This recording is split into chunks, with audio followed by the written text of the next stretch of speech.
Give us a short summary of your piece.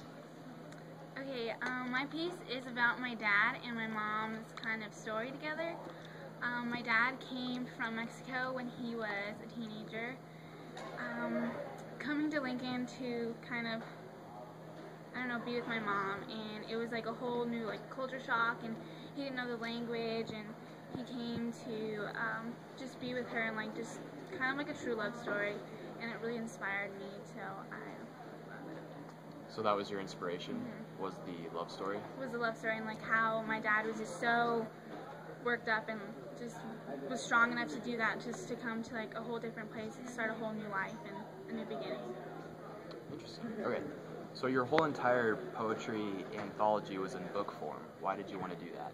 I wanted to write it in book form because it was kind of like a journey. It was just like a journey of what he'd been on. So especially what he meant to me. It was kind of like a whole story, and I just wanted to go from the beginning to the end, and just highlight different things that they went through in their relationship, and just from where he was in the field and working, from his hands to where he is now, where I see him as my hero, and my dad, and how I see him and how I love him. Okay, so how do all these pieces in your poetry anthology, how do they intertwine together? His hands is more about the kind of describing of man, his hands, and what he does with them. And then it goes on to the pole, which is his emotions and coming to a new country for my mom. Strings comes from again with what he could do so beautifully with his hands, not only work but create music and inspire other people. Then I went on to Maria, where he talks about how we met my mom and to their wedding day.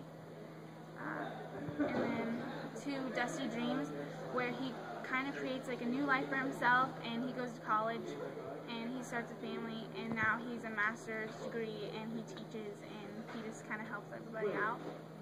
And then how I see him as a dad, how he is to me, my coach, my hero, my support, everything. Well, I think we all enjoyed your poetry anthology, so thank you for your time. Thank you.